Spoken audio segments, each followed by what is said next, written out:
And here is the second part of our read aloud for today, which is chapter 4, entitled, What Caspian Did There. Next morning, the Lord Byrne called his guests early, and after breakfast he asked Caspian to order every man he had into full armor.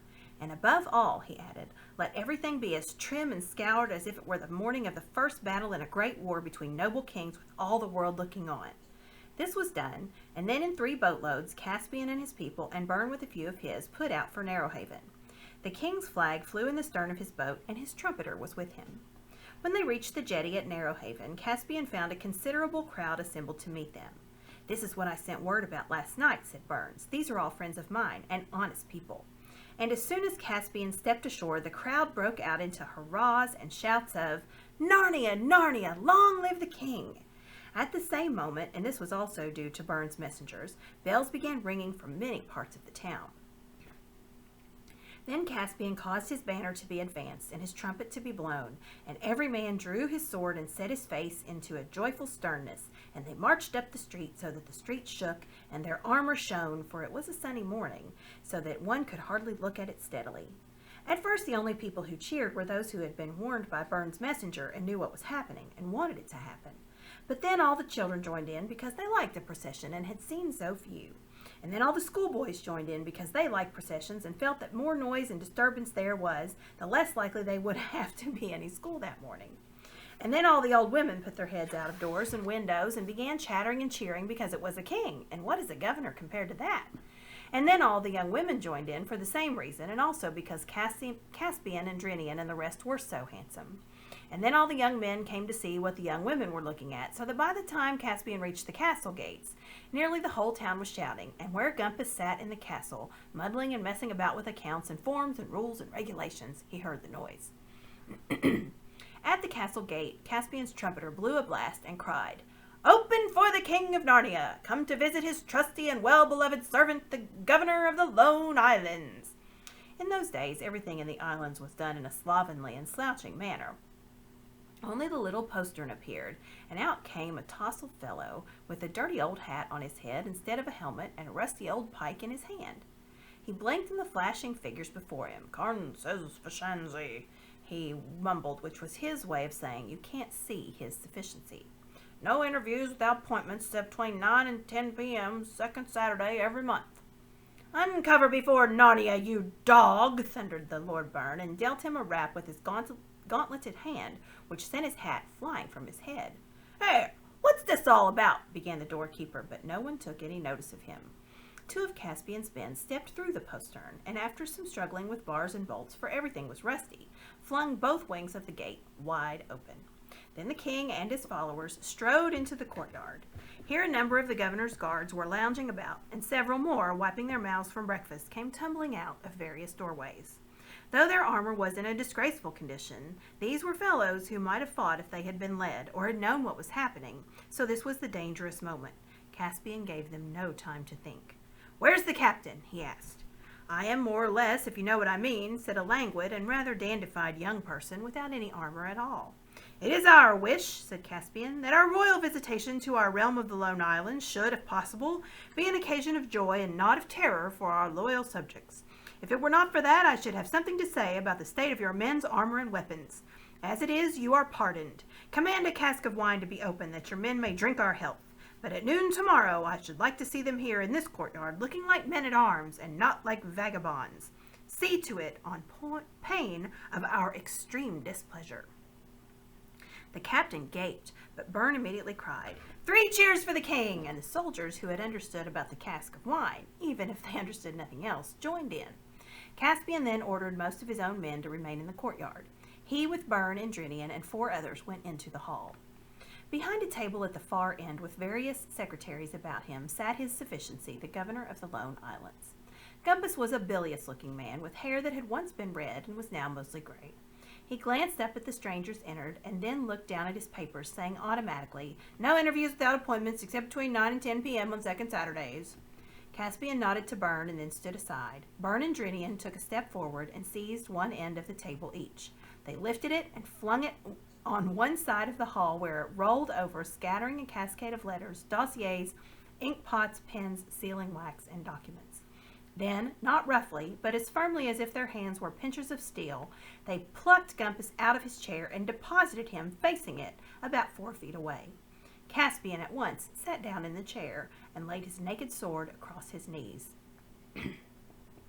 "My lord," said he, fixing his eyes on Gumpus, "you have not given us quite the welcome we expected. I am the King of Narnia."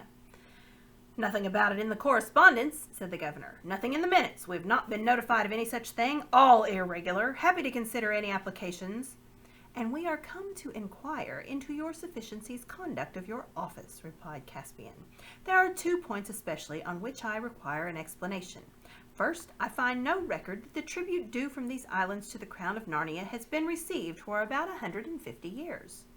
"That would be a question to raise at the council next month," said Gumpus. "If anyone moves that a commission of inquiry be set up to report on the financial history of the islands at the first meeting next year, why then—" "I also find it very clearly written in our laws," Caspian went on, "that if the tribute is not delivered, the whole debt has to be paid by the governor of the Lone Islands out of his private purse."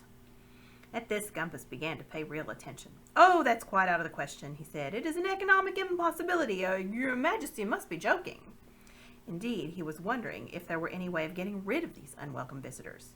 Had he known that Caspian had only 1 ship and 1 ship's company with him, he would have spoken soft words for the moment and hoped to have them all surrounded and killed during the night. But he had seen a ship of war sail down the straits yesterday, and seen it signaling, as he supposed, to its consorts. He had not then known it was the king's ship, for there was not wind enough to spread the flag out and make the Golden Lion visible, so he had waited further developments. Now he imagined that Caspian had a whole fleet at Bernstein. It would never have occurred to Gumpus that anyone would walk into North Haven to take the island with fewer than 50 men. It was certainly not at all the kind of thing he could imagine himself doing. "Secondly," said Caspian, "I want to know why you have permitted this abominable and unnatural traffic in slaves to grow up here, contrary to the ancient custom and usage of our dominions." "Necessary, unavoidable," said his sufficiency. "An essential part of the economic development of the islands, I assure you. Our present burst of prosperity depends on it." "What need have you of slaves?" "For export, your Majesty. Sell them to Calormen mostly, and we have other markets. We are a great center of the trade." "In other words," said Caspian, "you don't need them. Tell me what purpose they serve, except to put money into the pockets of such as Pug." "Your Majesty's tender years," said Gumpus, with what was meant to be a fatherly smile, "hardly make it possible that you should understand the economic problem involved. I have statistics, I have graphs, I have—" "Tender as my years may be," said Caspian, "I believe I understand the slave trade from within quite as well as your sufficiency. And I do not see that it brings into the islands meat or bread or beer or wine or timber or cabbages or books or instruments of music or horses or armor or anything else worth having. But whether it does or not, it must be stopped." "But that would be putting the clock back," gasped the governor. "Have you no idea of progress, of development?"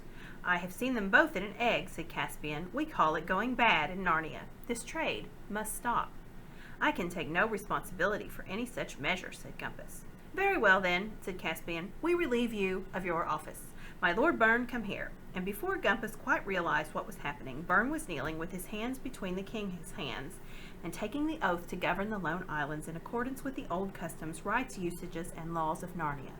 And Caspian said, "I think we have had enough of governors," and then made Byrne a duke, the Duke of the Lone Islands. "As for you, my lord," he said to Gumpus, "I forgive you your debt for the tribute, but before noon tomorrow you and yours must be out of the castle, which is now the Duke's residence." "Look here, this is all very well," said one of Gumpus's secretaries, "but suppose all you gentlemen stop play-acting and we do a little business. The question before us really is—" "The question is," said the Duke, "whether you and the rest of the rabble will leave without a flogging or with one. You may choose which you prefer." When all this had been pleasantly settled, Caspian ordered horses, of which there were a few in the castle, though very ill-groomed, and he, with Byrne and Drinian and a few others, rode out into the town and made for the slave market. It was a long, low building near the harbor, and the scene which they found going on inside was very much like any other auction.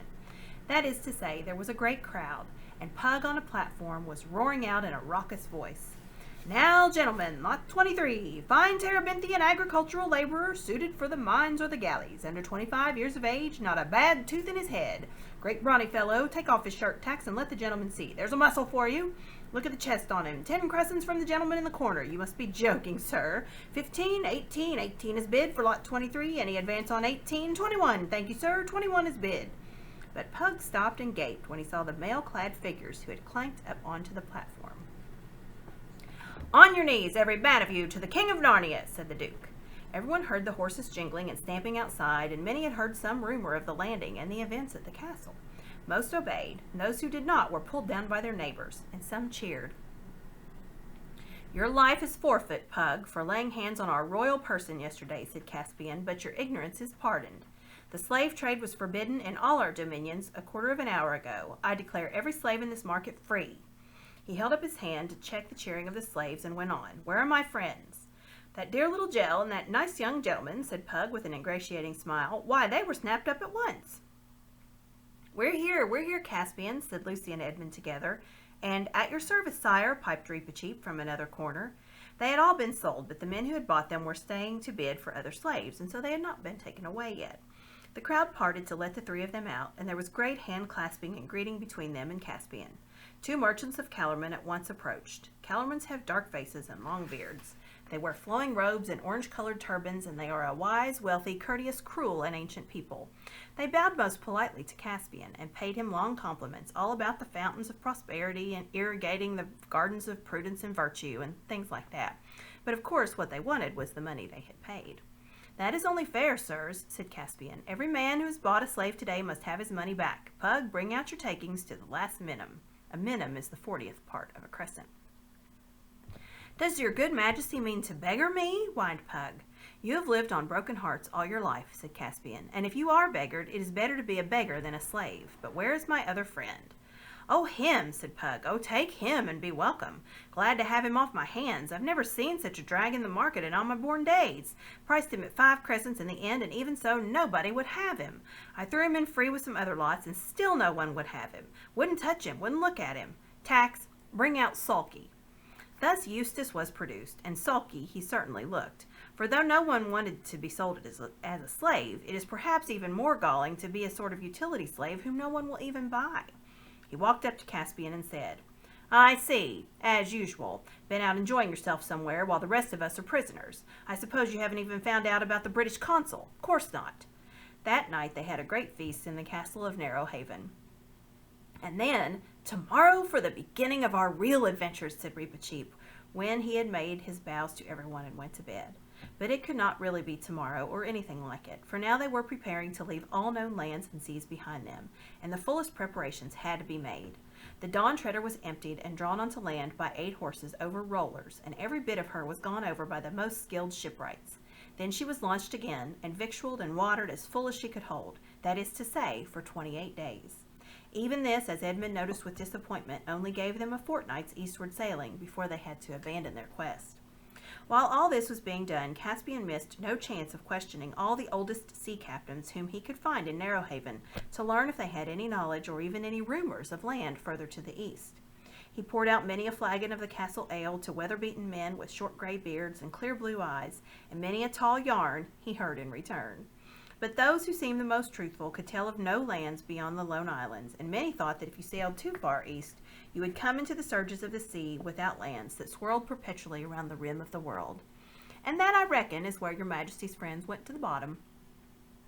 The rest had only wild stories of islands inhabited by headless men, floating islands, waterspouts, and a fire that burned along the water. Only one, to Reepicheep's delight, said, and beyond that, Aslan's country. But that's beyond the end of the world, and you can't get there. But when they questioned him, he could only say that he had heard it from his father. Byrne could only tell them that he had seen his 6 companions sail away eastward, and that nothing had ever been heard from them again. He said this when he and Caspian were standing on the highest point of Avra, looking down on the eastern ocean. I've often been up here of a morning, said the Duke, and seen the sun come up out of the sea, and sometimes it looks as if it were only a couple of miles away. And I've wondered about my friends, and wondered what there really is beyond that horizon. Nothing, most likely, yet I am always half ashamed that I stayed behind. But I wish your majesty wouldn't go. We may need your help here. This closing the slave market might make a new world. War with Calormen is what I foresee. My liege, think again." "I have an oath, my Lord Duke," said Caspian. "And anyway, what could I say to Reepicheep?"